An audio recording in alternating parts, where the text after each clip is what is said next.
What's going on, everybody? Welcome to the Rent-ish podcast. I'm Zach, and I'm here with my co-host, Patrick. What up? And we're just a couple of rookies diving headfirst into the world of real estate investing, and property management. And whether you're starting out just like us or just here for the laughs, which there might be a few on this episode. I got a good feeling about this. We were practicing in the mirror earlier this morning and just kind of getting our voices ready, I think. We've got you covered. So let's learn and laugh together. Patrick, how's your day going, buddy? It's early today, on the morning shift today. With Yeah. the podcast, so Can we talk about this for just a second about how you've shifted your entire world to be a morning person here for the pod? I'm doing this for the pod, so I hope our listeners are very proud of me. I'm proud of you. Thank you. No coffee? Did you switch to black coffee? You tried it out? You're just drinking water? Well, I was gonna get some green tea, but we're out of green tea. Does that have caffeine in it? It does have caffeine. Okay, well, we got the producer note. We got caffeine. Green tea's got caffeine. All right, so in today's episode, we are here kicking things off with the latest buzz from around the rental world. Think wild shifts and shakeups at Airbnb that have everyone talking. Then we'll dive into a tenant horror story that's as bizarre as it is hilarious, the legend of quote-unquote Spiderwoman, who's a tenant with an 8-legged twist that you have to hear to believe. And to wrap things up, we're bringing in investment expert Mary for a game that equal parts fun and finance. Because who says learning about real estate can't be a blast, right? I just got the 8-legged twist there. I love that our producers decided to include that joke in here. Yeah, we've clearly got the Cormac McCarthy of writers over here, just like writing the podcast scripts. So it's gonna be a good time. I'm very, very excited to talk about real estate with you today, Patrick. Are you excited? As well. I'm excited. Okay, cool. Very cool. Well, we're going to dive into everything here. I mean, do you want to just jump right into the news? Yes. You're a man of few words today. It's good. It's a good time. So we're still workshopping all of our segment titles. We don't have a really introduction title for this. We've got Proptology, which y'all hear in another episode coming up, which is good. But today, we're just going to be talking about the news, so we'll workshop the title. Maybe email Rentish. Do we got an email yet, producers? Did anybody? Yeah? Questions at the Rentish Pod. At the Rentish Pod. The Rentish Pod. Okay, yeah. Cool. So email, maybe if you want to name the news segment, questions at therentishpod.com. We'd love to hear your feedback about What's everything. the running title for the news segment? Just the news segment? Real news. Because real estate, real news. Oh, okay. That literally just came out of nothing there. All right, so we've got an article today about Airbnb and the world of Airbnb and what's going on with their current reputation. But basically, Airbnb's reputation has been suffering recently due to rising costs and excessive fees and poor customer service from profit-driven hosts, leading to increased traveler dissatisfaction. Hotels are capitalizing on this shift by offering more consistent services and often better pricing, making them a more attractive option for many travelers. There was a Business Insider article about this that was pretty fascinating to read. Patrick, did you check out the article? Which article? No, I actually didn't. I completely missed over that article. Tell me about it. I'm going to tell you all about it, Patrick. But I mean, why do people choose Airbnbs over a hotel? You've stayed at Airbnbs. I've stayed at Airbnbs. Right? Yeah, Okay. they're larger, more space. It's with groups. We tend to lean Airbnb just because you can have multiple rooms. I mean, I have stayed at an Airbnb that's basically just an apartment. I've also stayed at an Airbnb that's a house. Right. I stayed in an Airbnb one time where we basically got like a room and the entire house was Christmas themed, and it was September. Were you in the North Pole? No, we were in Charlotte, North Carolina. It was the strangest thing I've ever seen. That's the town I think of when I think of Christmas. Yes, so. of course. But yeah, I mean, and sometimes they're even cheaper. I mean, oftentimes I would say that my experience has found that Airbnbs can be cheaper than a hotel, you know, especially bang for your buck. It's interesting to see. I mean, it might be just coming from the places that I've stayed personally, but it's kind of all over the map. Like, I see Airbnbs on the high end, on the low end. I've done a lot of traveling this year to different parts of the country, and the differences between what you can get for an Airbnb for a larger group versus a hotel is definitely interesting. Right. And it can sway your travel plans in a lot of different ways. Yeah, so choosing Airbnb over a hotel. You know, since you did your homework, you went through the article with a fine-tooth comb there, Patrick. So I'm going to read you through some of the Airbnb major cons, okay? Okay. Airbnb stays are often more expensive than hotels, and many hosts no longer provide basics like toilet paper, trash bags, or coffee. Do you agree or disagree with this statement, Patrick? I mean, I didn't know they were more expensive than hotels. I mean, in fairness, I'm not the friend that books the hotel or Airbnb. I usually just get the Venmo request. Got friends like you. As far as the providing basics, I mean, I've never been toilet paperless at an Airbnb, so that's a statement. I've never been toilet paper less, but I have gone to Airbnbs where I walk into the bathroom and I'm like, what is this? Like, really? you're giving me 2 rolls? Like, come on now. I want to find an Airbnb with a bidet.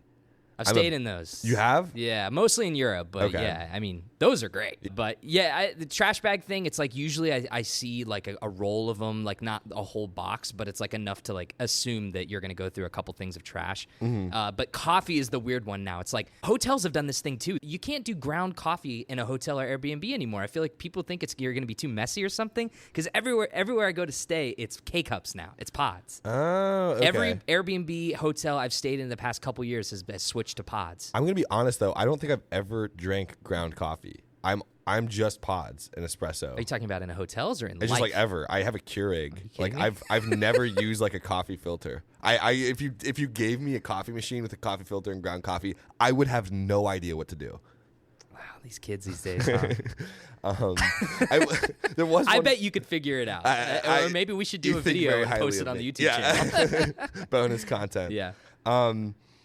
But the one Christmas Airbnb I stayed at, actually, she asked us how old we were when we walked in. We're like, 23. The host was there when you walked in? Yeah, they were Christmas there. House? Oh, yeah. We had a room in their house. Their house was one of those. the North Got it. Pole, and we had a room. And they were like, how old are you? We're like 23, 22. She's like, okay, the wine is hidden underneath, and she told us where the complimentary wine was hidden. Oh, the complimentary wine? Yes. Wow. We were hosted quite, Talk yes. about Christmas, huh? They're That very sounds great. hospitable.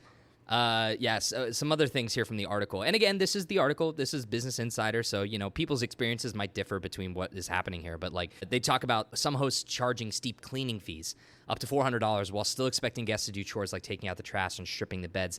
Now this grinds my gears. Yeah. The checkout list at Airbnbs, unreal. Like some of the things that they ask you to do, it's like flick on the lights 4 or 5 times and do a seance dance in the middle of the living room before leaving. Stripping the beds, don't mind that, but it's like I've had some people ask like to do a wipe down of like the counters and stuff like that, make sure that the dishwasher is like on or loaded and stuff like that. It's like it's just like how hard is it like to clean? Right. It's not that hard. I mean, we're like paying the fee to stay I'm here. paying the cleaning fee. Right. So why am I cleaning the Airbnb, But they were once known to be more affordable community-driven stays, but Airbnb is facing a lot of criticism around the world for being just pricier and less convenient than hotels. So, Patrick, I got a couple questions for you. Okay. Have you ever had a bad Airbnb experience? Not that I can think of. All of mine have been pretty pleasant. I do have an Airbnb. I don't. My girlfriend does. In Arizona in a couple months. So we'll see about that one. And she's gonna send you the Venmo request. Yeah. I think that's the one's on her. I can't think of a bad one. I can think one of the most interesting was in college we were filming a short film for one of my classes, and we actually needed like a house as a set, right? And so we Airbnb'd it for a couple days, and the people there were super nice, and they told all of their neighbors about like this movie that was shot in their house, and so that was kind of a fun, unconventional use of the Airbnb. I haven't had a bad experience. Have you? Oh yeah, big time. Okay. The worst one that jumps to mind was last year of college. Me and a couple buddies were like, "Oh, we're gonna backpack across Europe. It'll be a fun trip." And we did a smorgasbord of like Airbnbs and hotel rentals and hostel stays across Europe. And the first big stay was when we got to Paris. And we booked an Airbnb online. Photos looked great. Everyone, it was a group of 4. And the guy that booked the Airbnb, my friend, he was like, "It looks great." Checks it out. Sends us the link. Everything looks good. The photos look good. It looks fabulous. I don't know what magic filter that this this Airbnb host used on this Paris Airbnb room. But we got there, and the photos were completely not like what they had presented on the app. It was really kind of grimy. And what it ended up being was like basically this dude was running his own hostel because our room had bunk beds, which were not in the photos. So they showed the photos. They were like a difference like of like $5 Target sheets on some of the bed and then like princess sheets on some of the bed. So it was like he just had blankets lying around and put the blankets on these beds in Paris and it had the room. And then we got to the room and like 2 doors down there was another room and there was like another group of like 4 like college age kids that had been traveling through and they must have seen the Airbnb listing and they booked it too. So we were basically staying in a totally unofficial dude's hostel, but it was like billed as something totally.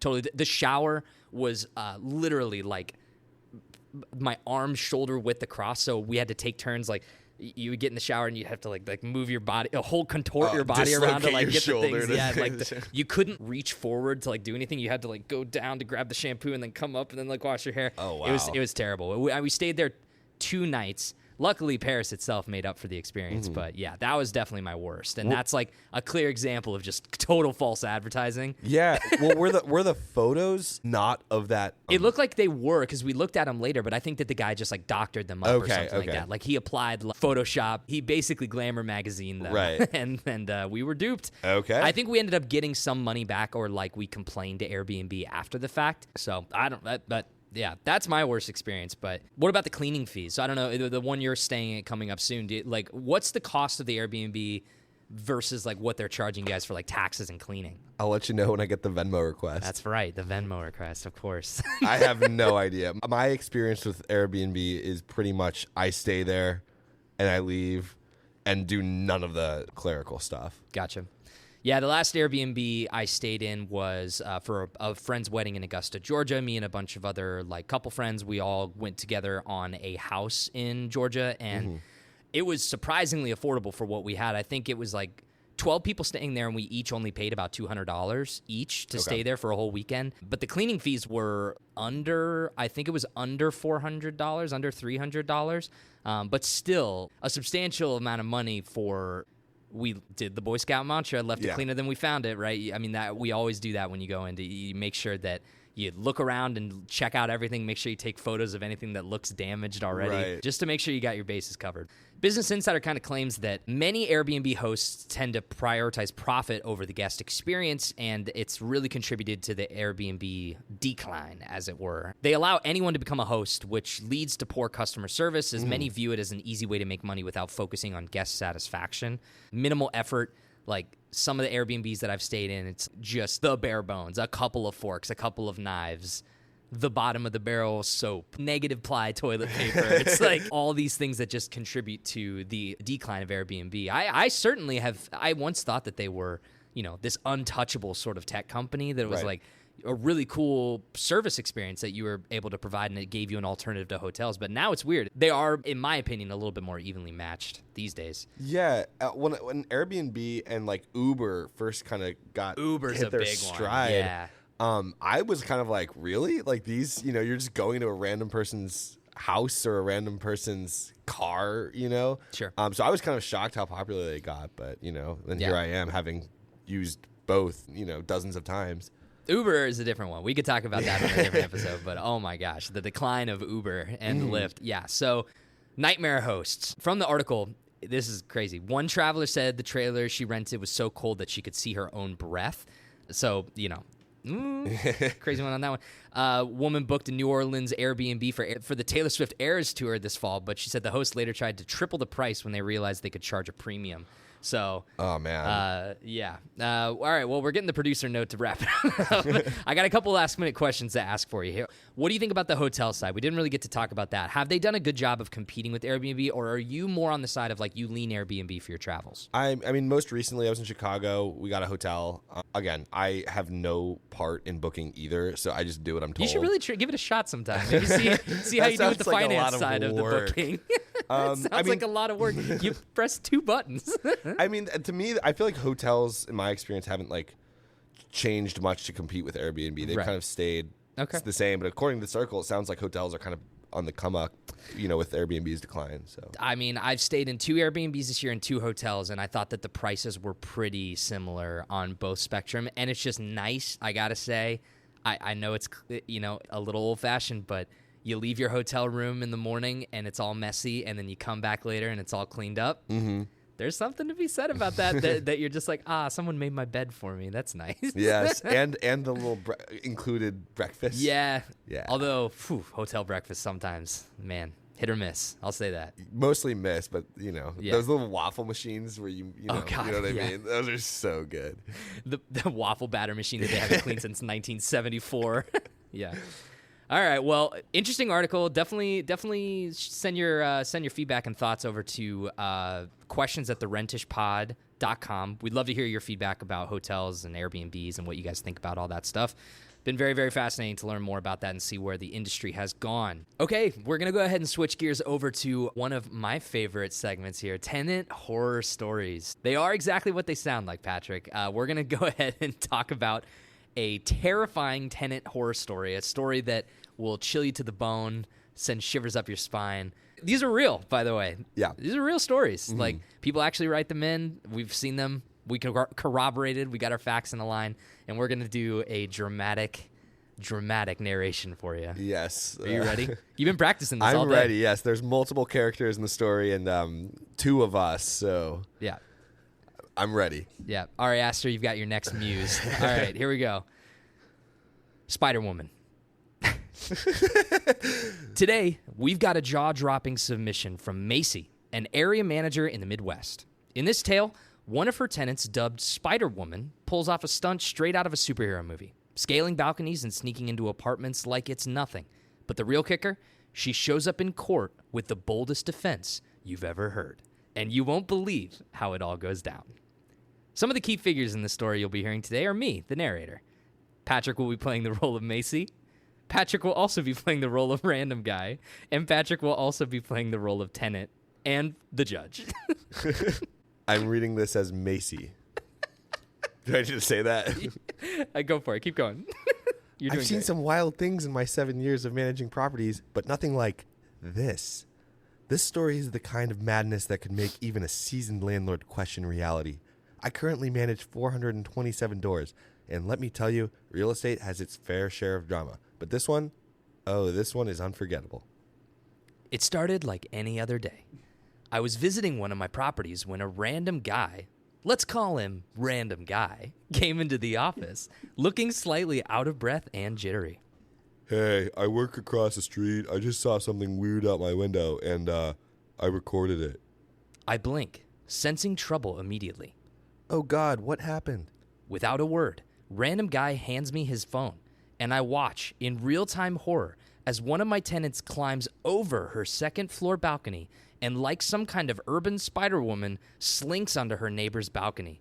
And then, to top it off, she lets herself into their apartment as if she owned the place. I'm frozen. My mouth drops open. This wasn't just sneaky, it was next-level bizarre. When did this happen? Like just a few minutes ago. I stare at him. Wait, it just happened? Like right now? Nods. And I can feel my heart racing. Yeah, and she did it more than once. At that point, I'm done. What the actual... Thank you. I'll take it from here. I give Random Guy my number, and he sends me the video before heading out. I sprint upstairs, knocking on both doors, Spider-Woman's and her neighbor's. No answer at either. Frustrated, I go back downstairs to pull up the tenant's contact info when I get a text from the Random Guy. She's out there again. What? Right now? Yup. This time, I fly back up the stairs, dialing the tenant on my phone. He doesn't pick up, so I leave a message. Hey, I'm going into your apartment. Something's going down. I burst in, but again, nothing. It's eerie, like she's a ghost, slipping in and out unnoticed. I wait, fuming, until the tenant arrives home from work, which is only 5 minutes away. The tenant walks in and immediately starts rifling through his stuff, trying to figure out what this burglarized buddy of his has taken. That's when he tells me the kicker. He's friends with her. Wait, what? I can barely believe it. He tells me to hold off on calling the police because he wants to handle it his way. He starts texting her, and get this, she says she's... out of town. I'm thinking. Out of town? Oh, really? I pull up the security footage, and there she is, walking out of the building minutes after her last spider-like escapade. She has the same bag with her that the random guy saw her with. Still, she denies it. Even with the evidence, this woman continues to insist she didn't do a thing wrong. The audacity! The tenant eventually gives up on trying to reason with her, and a police report gets filed. We file for eviction, and life moves on until court day. You won't believe what happens next. She shows up in person, as if this entire situation is just some misunderstanding. Her defense? She claims she had permission to be in his apartment that day. I can't help it. I burst out laughing in the courtroom in front of the judge and everyone else. I quickly apologize, but it's too late. I let out an audible LOL. Oh, I'm supposed to.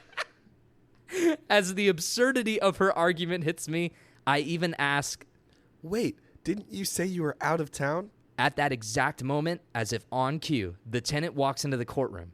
I'm not kidding. It was perfect timing, like something out of a movie. The tenant strides in, holding a stack of papers. Sorry I'm late, Your Honor. I was printing out the text between me and my wonderful neighbor here. With a flourish, he hands the text over to the judge. The look on Spiderwoman's face was priceless. She goes pale, caught red-handed and out of lies. The judge, now fully invested, turns to the tenant. To be clear, she didn't have permission to be in your apartment that day, correct? Sir, if I had given her permission, why would she have climbed over 2 balconies to get in?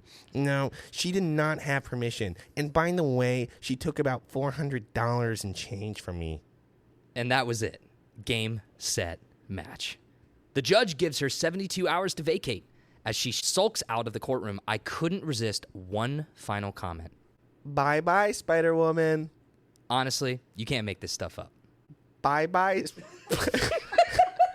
I think the producers may have accidentally put that in twice. I think it was italicized so that you could say it quietly. Oh, bye-bye, Spider-Woman. Oh, the end? Boy.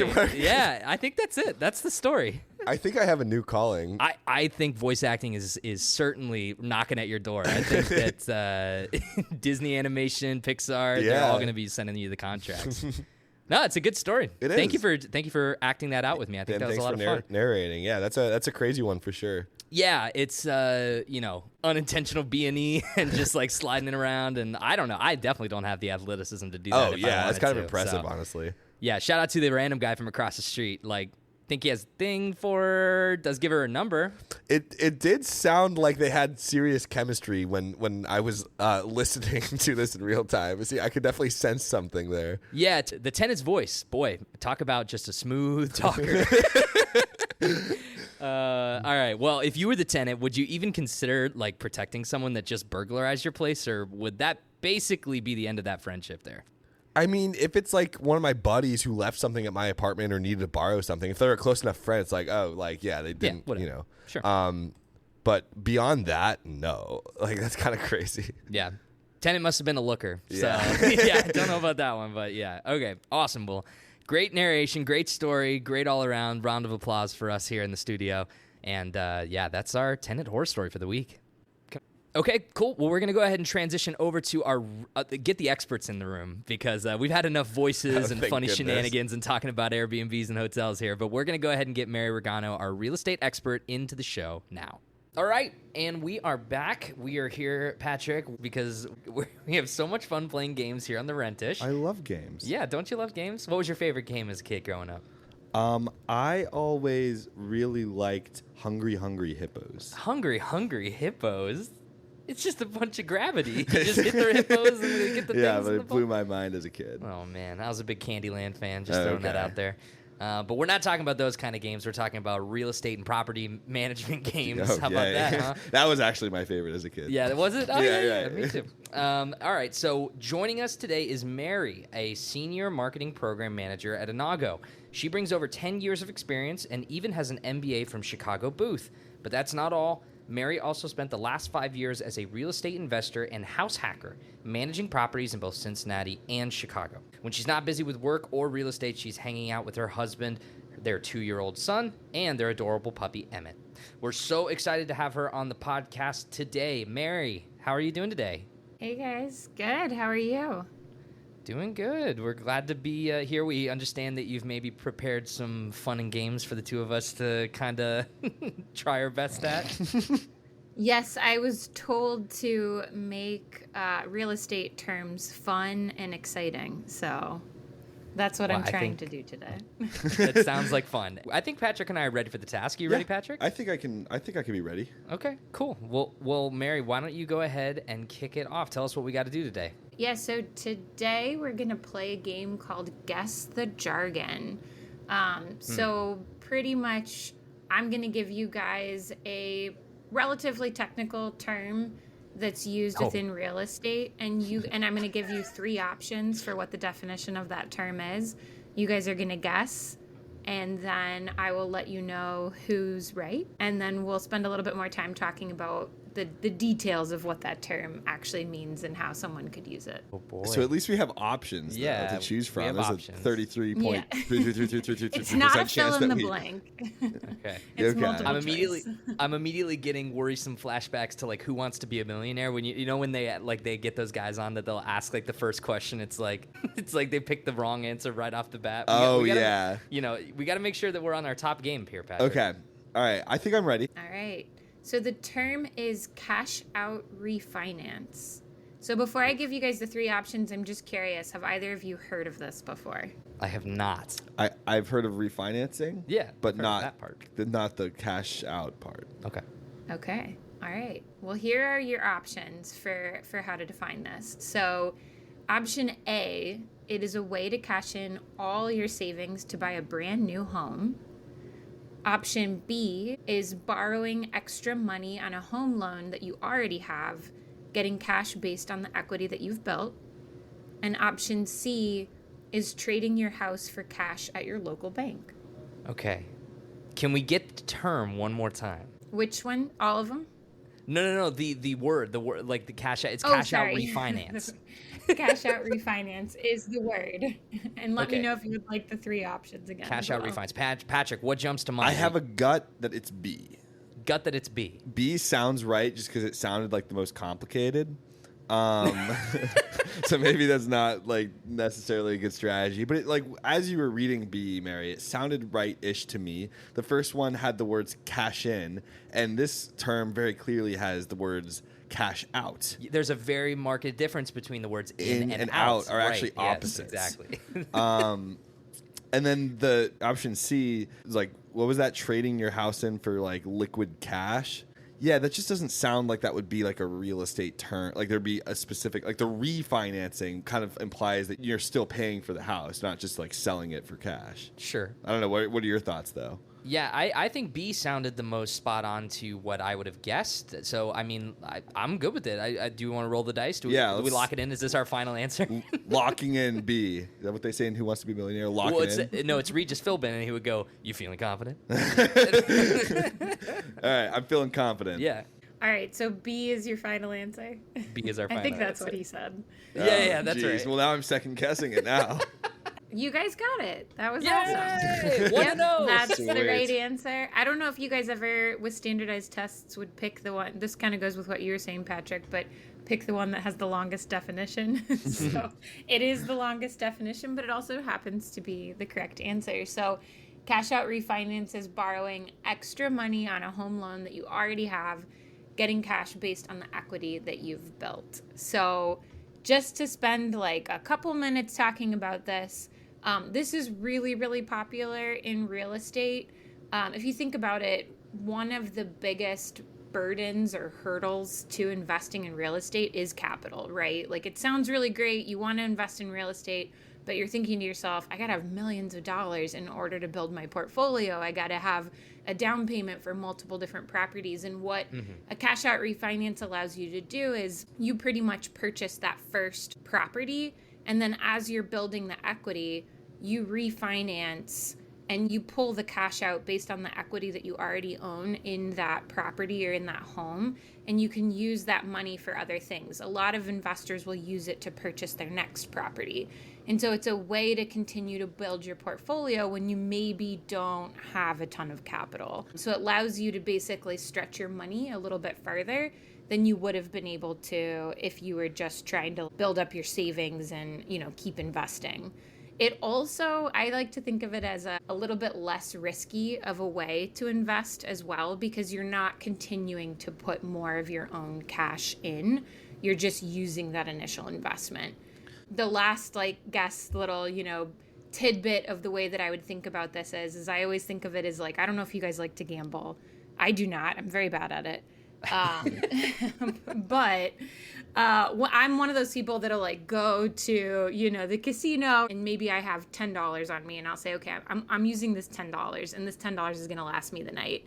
And you go and you start to play your $10, and you earn on that $10, right? You win a couple of rounds of different games, and you play on your winnings. That's kind of what you're doing with the cash-out refinance. So it protects your money a little bit, because you're saying, I'm only ever going to invest $10, but then I'm going to keep playing on my winnings to see if I can build this out. As opposed to, I'm going to invest $10 and then, I lost the $10. I'm going to invest another $10. I'm going to keep investing, $10 throughout the night, and then suddenly you're out $100. It's a less risky way of investing and allows you to build your portfolio without having a ton of capital. All right, Mary, thank you so much for educating us as always and for playing the game. We really, really appreciate you. Thank you for being on the show today. Yeah, of course. Thanks for having me.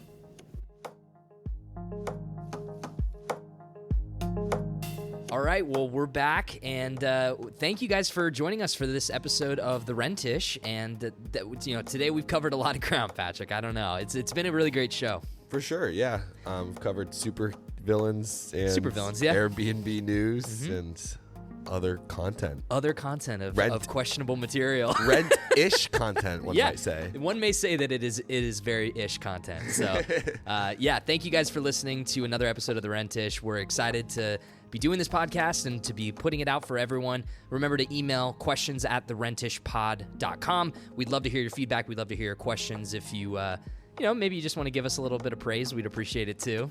That works. That works for me. Or maybe if you have the time, follow us on your podcast feed of choice. Give us a 5-star review if you don't mind, or write a little review for us or a blurb. We would appreciate it. And we will see you guys next time for another episode of The Rent-ish.